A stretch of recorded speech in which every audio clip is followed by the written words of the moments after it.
ইরানে ইসরায়েল ও যুক্তরাষ্ট্রের হামলা হওয়ার পর এখন পর্যন্ত মধ্যপ্রাচ্যের বেশ কয়েকটি দেশের আমেরিকান ঘাঁটিতে পাল্টা হামলা চালিয়েছে ইরান। এর মধ্যে বাহরাইনে মার্কিন নৌবাহিনীর ঘাঁটি সহ কাতার, কুয়েত, জর্ডান, সংযুক্ত আরব আমিরাতের বিভিন্ন জায়গায় ইরান মিসাইল হামলা চালিয়েছে বলে জানা যাচ্ছে।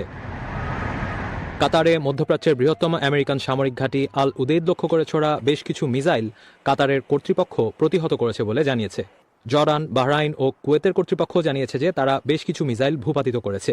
সংযুক্ত আরব আমিরাতের রাষ্ট্রীয় সংবাদ সংস্থা জানিয়েছে যে রাজধানী আবুধাবিতে একটি আবাসিক এলাকায় ক্ষেপণাস্ত্রের টুকরো পড়ে একজন নিহত হয়েছেন। এছাড়া সৌদি আরবের রাজধানী রিয়াদেও বিস্ফোরণের শব্দ শোনা গেছে বলে খবর প্রকাশ করেছে সংবাদ সংস্থা এএফপি। শনিবার সকালে ইরানে হামলা চালানোর কিছুক্ষণ পরই ইসরায়েলের দক্ষিণাঞ্চলে মিসাইল হামলা চালায় Iran. Jerusalem, Tel Aviv, Haifa সহ বেশ কিছু শহরে বিমান হামলার সতর্ককারী সাইরেন শোনা যায় এবং সেসব এলাকার নাগরিকদের মাটির নিচের বাংকারে স্থানান্তরিত করা হয়।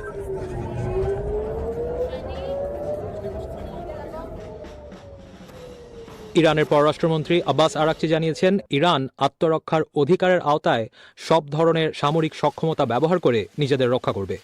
এক বিবৃতিতে বলা হয়েছে, আব্বাস আরাকচি সৌদি আরব, সংযুক্ত আরব আমিরাত, কাতার, কুয়েত, বাহরাইন ও ইরাক সহ বিভিন্ন দেশের পররাষ্ট্রমন্ত্রীদের সাথে ফোনে কথা বলেছেন। তিনি তাদের জানিয়েছেন যে ইরান তার দেশের অখণ্ডতা সুরক্ষায় ও বৈধ আত্মরক্ষার অধিকারের আওতায় সব ধরনের প্রতিরক্ষামূলক ও সামরিক সক্ষমতা ব্যবহার করবে। শনিবার সারাদিন ধরে চলা হামলায় ইরানের কি পরিমাণ ক্ষয়ক্ষতি হয়েছে তা এখনও সুনির্দিষ্টভাবে জানা যায়নি। ইরানের দক্ষিণাঞ্চলীয় হরমোজগান প্রদেশের একটি মেয়েদের প্রাথমিক স্কুলে ইসরায়েলের হামলায় 40 জন নিহত হয়েছে বলে নিশ্চিত হওয়া গেছে। অন্যদিকে ইসরায়েলের হামলায় ইরানের শীর্ষ নেতা আয়াতুল্লাহ খামেনির কার্যালয় ও বাসভবনও ক্ষতিগ্রস্ত হয়েছে বলে জানা যাচ্ছে। এছাড়া প্রেসিডেন্ট মাসুদ পেজেশকিয়ানের বাসভবনের কাছেও বিস্ফোরণের খবর পাওয়া গেছে। তবে ইরানের রাষ্ট্রীয় সংবাদ সংস্থা ও আন্তর্জাতিক সংবাদ সংস্থাগুলোর খবর থেকে জানা যাচ্ছে যে ইরানের শীর্ষ নেতা আয়াতুল্লাহ খামেনিকে নিরাপদ জায়গায় সরিয়ে নেওয়া হয়েছে। এছাড়া প্রেসিডেন্ট মাসুদ পেজেশকিয়ানও নিরাপদ রয়েছেন বলে জানিয়েছে ইরানের রাষ্ট্রীয় সংবাদ সংস্থা। এদিকে শনিবার বিকাল থেকেই ইরানে ইন্টারনেট ব্ল্যাকআউট চলছে। শনিবার সকালে ইরানে হামলা শুরু হওয়ার পরপরই এক দফা সাইবার হামলাও চালানো হয় সেখানকার সরকারি ও সামরিক কিছু ওয়েবসাইট লক্ষ্য করে। ইরানের স্থানীয় সময় সকাল 9:30টার কিছুক্ষণ পর তেহরান সহ ইরানের বেশ কয়েকটি শহর থেকে মিসাইল হামলার খবর পাওয়া যেতে থাকে। কিছুক্ষণের মধ্যে ইসরায়েলের প্রতিরক্ষামন্ত্রী জানান যে ইরানে তারা পূর্ব নির্ধারিত পরিকল্পনা অনুযায়ী হামলা চালিয়েছে।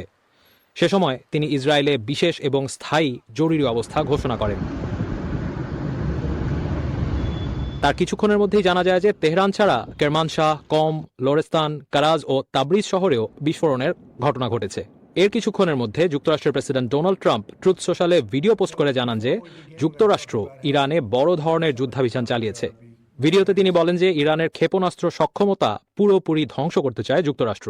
We are going to destroy their missiles and raise their missile industry to the ground. It will be totally, again, obliterated.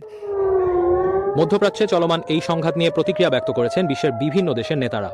European ইউনিয়নের প্রেসিডেন্ট আর্সেলা ভ্যান ডার লেয়েন মনে করিয়ে দেন যে ইউরোপিয়ানরা ইতিমধ্যেই ইরানের হত্যাকারী শাসন ব্যবস্থার বিরুদ্ধে ব্যাপক নিষেধাজ্ঞা আরোপ করেছে। অন্যদিকে অস্ট্রেলিয়ার প্রধানমন্ত্রী অ্যান্থনি অ্যালবানিজ বলেন তার দেশ সকল প্রকার নিপীড়নের বিরুদ্ধে সংগ্রামে ইরানের সাহসী জনগণের পাশে আছে। ইরান যাতে পারমাণবিক অস্ত্র সমৃদ্ধ হতে না পারে সেই প্রচেষ্টায় যুক্তরাষ্ট্রকে সমর্থনের কথাও জানান তিনি। অন্যদিকে রাশিয়ার পররাষ্ট্র মন্ত্রণালয় যুক্তরাষ্ট্র ও ইসরায়েলের এ ধরনের পদক্ষেপকে বেপরোয়া বলে উল্লেখ করেছে এবং মন্তব্য করেছে এসব পদক্ষেপ আন্তর্জাতিক আইনের লঙ্ঘন।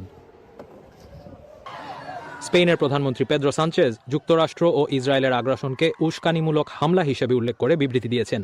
তার বিবৃতিতে তিনি ইরানের পদক্ষেপেরও সমালোচনা করেছেন এবং সব পক্ষকে আন্তর্জাতিক আইন মানার তাগিদ দিয়েছেন। এমন পরিস্থিতিতে ফ্রান্সের প্রেসিডেন্ট ইমানুয়েল ম্যাক্রঁ জাতিসংঘের নিরাপত্তা পরিষদের জরুরি বৈঠক তলব করেছেন।